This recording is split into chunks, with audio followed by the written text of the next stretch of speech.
இந்தியாவில் ஒரு மாத காலமாக பரபரப்பு. ஒரு 60 லட்சம் பேரை பீகார் மாநிலத்தின் சட்டப்பேரவை தேர்தலை முன்னிட்டு வாக்காளர் பட்டியலிருந்து 60 லட்சம் பேர் நீக்கப்பட்டிருக்கிறார்கள். அங்கிருந்த பூதம் கிளம்பியது.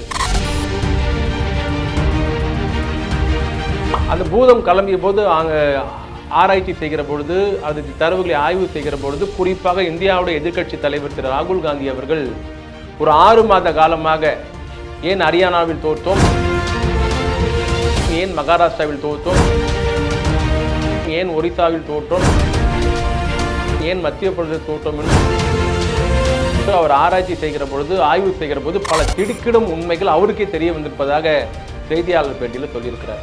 இந்தியாவுடைய நிதியமைச்சர் நிர்மலா சீதாராமனுடைய கணவர் குற்றச்சாட்டுகிறார், 80 இடத்தில் போலியான வெற்றியை மோடி அரசு பெற்றிருக்கிறது. இவ்வளோ கலவரம் நடந்துட்டு இருக்கு, யாரும் அவன் மிச்சர் சாப்பிட்டு இருக்கான்னு கவுண்டர் பண்ணி கேட்கிற போது, இன்ஷியலுக்கு பிரச்சனை வரக்கூடாது, நான் தான் நம்பி வச்சுட்டு இருக்கேன்னு அந்த அம்மா சொல்லுவோம். ஒரு ஓட்டுக்கு 2.5 மணி நேரம் சினிமாவில் நடித்தவர் இன்னைக்கு 60 லட்சம் ஓட்டுகள் பீகாரில் நீக்கப்பட்டிருக்கிறது. 80 நாடாளுமன்ற தொகுதியில் ஓட்டு உரிமை வெற்றி திருடப்பட்டிருக்கிறது என்று பரவலாக குற்றச்சாட்டு இருக்கிறது. ஆனால் சர்க்கார் படம் நடித்த நடிகர் அமைதியாக இருக்கிறார். சினிமாவில் மட்டும் தான் டைலாக் பேசுவீங்களா? சினிமாவில் மட்டும் தான் ஓட்டை பற்றி பேசுவீங்களா? அப்போ திரையில வேற தரையில வேறையா நீங்க? ஒன்றிய அரசு கேள்வி கேட்கிற தைரியம் உங்களுக்கு இல்லையா? ஒரு ஓட்டுக்கு 2.5 மணி நேரம் படம் நடித்து 200 கோடி ரூபாய் சம்பாதித்த நீங்கள், இந்தியாவின் ஜனநாயகத்தின் மீது தேர்தல் ஆணையம் பாஜகவும் தாக்குதல் நடத்தியிருக்கிறது, ஏன் மௌனமா இருக்கிறீங்க? சினிமாவில் மட்டும்தான் நீங்கள் ஹீரோவாக இருக்க முடியும், களத்தில் நீங்கள் ஜீரோ என்பதை நீங்களே நிரூபித்துக் கொண்டிருக்கிறீர்கள். வணக்கம், நான் உங்கள் சைதை சாதிக். திராவிடத்தின் குரல் யூடியூப் சேனல் மூலமாக உங்களை சந்திப்பதில் மகிழ்ச்சி அடைகிறேன். தமிழ்நாட்டில், குறிப்பாக இந்தியாவில் ஒரு மாத காலமாக பரபரப்பு. ஒரு ஜனநாயகத்தின் மீது நம்பிக்கை வைத்திருப்பவர் எல்லோரும் ஒரு அச்சப்படக்கூடிய சூழ்நிலை. இது எங்கு போய் முடியும் என்ற எல்லோரோடையும் ஒரு அதிருப்தியை உண்டாக்கக்கூடிய சூழ்நிலையை ஆளுகிற ஒன்றிய அரசும் தேர்தல் ஆணையம் உருவாக்கி இருக்கிறது. என்னன்னு பார்த்தீங்கன்னா, ஒரு 60 லட்சம் பேரை பீகார் மாநிலத்தின் சட்டப்பேரவை தேர்தலை முன்னிட்டு வாக்காளர் பட்டியலிருந்து 60 லட்சம் பேர் நீக்கப்பட்டிருக்கிறார்கள். அங்கிருந்த பூதம் கிளம்பியது. அந்த பூதம் கிளம்பிய போது ஆராய்ச்சி செய்கிற பொழுது, அது தரவுகளை ஆய்வு செய்கிற பொழுது, குறிப்பாக இந்தியாவுடைய எதிர்க்கட்சி தலைவர் திரு ராகுல் காந்தி அவர்கள் ஒரு 6 மாத காலமாக ஏன் ஹரியானாவில் தோற்றோம், ஏன் மகாராஷ்டிராவில் தோற்றோம், ஏன் ஒரிசாவில் தோற்றோம், ஏன் மத்திய பிரதேச தோற்றோம் என்று அவர் ஆராய்ச்சி செய்கிற பொழுது, ஆய்வு செய்கிற போது பல திடுக்கிடும் உண்மைகள் அவருக்கே தெரிய வந்திருப்பதாக செய்தியாளர் பேட்டியில் சொல்லியிருக்கிறார். ஒரு கள்ள ஓட்டு போட்டிருக்கிறார்கள், நிறைய இடத்துல போலியாக ஓட்டு சேர்த்திருக்கிறார்கள், போலி ஓட்டு மூலிமா சேர்த்து அந்த வெற்றியை பறித்திருக்கிறார்கள். இது மக்கள் அளித்த தீர்ப்பில் மோடி திருடிய வெற்றி அப்படின்ட்டு திரு ராகுல் காந்தி மட்டும் சொல்லலை, இந்தியாவுடைய நிதியமைச்சர் நிர்மலா சீதாராமனுடைய கணவர் குற்றச்சாட்டுகிறார், 80 இடத்தில் போலியான வெற்றியை மோடி அரசு பெற்றிருக்கிறது, இந்தியா கூட்டணி தான் ஜெயிச்சிருக்கும், தேர்தல் ஆணையம் ஃப்ராடு பண்ணி 80 இடத்துல பாஜக வெற்றி பெற வைத்திருக்கிறது அப்படின்னு குற்றச்சாட்டு சொல்லியிருக்கிறார். இதெல்லாம் என்ன சொல்ல வரேன்னா, ஒரு பக்கம் இந்தியாவுடைய எதிர்க்கட்சி தலைவர், ஒரு பக்கம் இந்தியாவுடைய நிதியமைச்சருடைய கணவர் பகிரங்கமாக குற்றச்சாட்டுகிறார். இன்னைக்கு இந்தியாவில் இருக்கிற எல்லா பிராந்திய கட்சிகளும் மாநில கட்சிகளும் சிறு சிறு அமைப்பு எல்லாமே இன்னைக்கு ராகுல் காந்தி பின்னால் அணி திரண்டு நிற்கிறார்கள். இந்த முறைகேட்டை விசாரிக்க வேண்டும், நடவடிக்கை எடுக்க வேண்டும், பீகாரில் 60 லட்சம் பேரை நீக்கினது தப்பு அப்படின்ட்டு.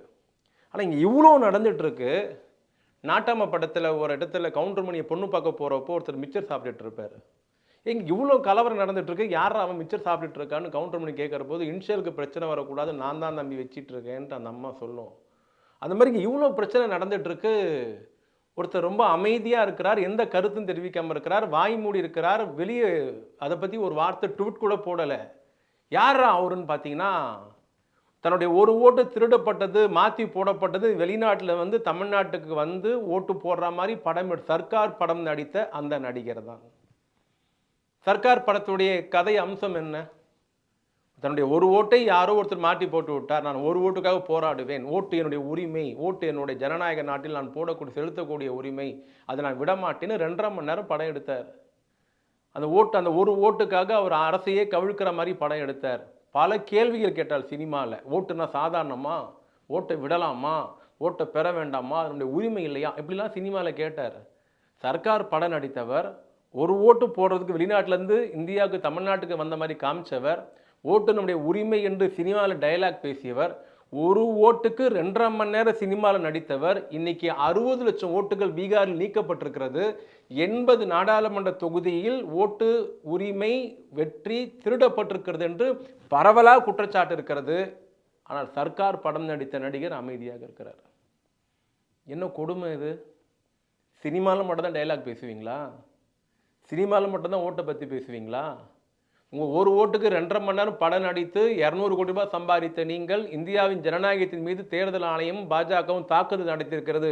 ஏன் மௌனமாக இருக்கிறீங்க? ஓட்டு நம்முடைய உரிமை, சர்க்காரில் டைலாக் பேசுனீங்களே, இப்போ ஏன் அமைதியாக இருக்கிறீங்க? அப்போ திரையில் வேற, தரையில் வேறையா? நீங்கள் ஒன்றிய அரசை கேள்வி கேட்குற தைரியம் உங்களுக்கு இல்லையா? தேர்தல் ஆணையத்தை கண்டிக்கிற அருகதை, அந்த தைரியம் உங்களுக்கு இல்லையா? சர்க்காரில் நீங்கள் நடித்தது வெளியே வந்து கேவலமாக மாறி இருக்கிறது. அமைதியாக இருக்கிறீங்க, வாயை திறக்கலை, கண்டனம் தெரிவிக்கலை. சர்க்காரில் ஜனநாயக அமைப்பு, ஓட்டு முறை, என் ஓட்டை நான் விட்டு தர மாட்டேன், ஓட்டு போட்டால் இப்படிலாம் பண்ணலான்னு பேசின நீங்கள் 25 நாளாக இந்தியாவின் ஜனநாயகம் கேள்வி கூத்தாகி இருக்கிறது, குற்றச்சாட்டு வந்திருக்கிறது, எல்லாம் வீதிக்கு வந்திருக்கிறார்கள், நாடாளுமன்றம் எதிர்க்கட்சிகள் முடக்கி இருக்கிறது, போராடி கொண்டிருக்கிறார்கள். நீங்கள் பனையூரில் அமைதியாக இருக்கிறீர்கள். சர்க்காரில் படித்த படத்தில் நடித்த விஜய் ரியல் படத்தில் அமைதியாக இருக்கிறார். ஆக சினிமாவில் மட்டும்தான் நீங்கள் ஹீரோவாக இருக்க முடியும், களத்தில் நீங்கள் ஜீரோ என்பதை நீங்களே நிரூபித்துக் கொண்டிருக்கிறீர்கள்.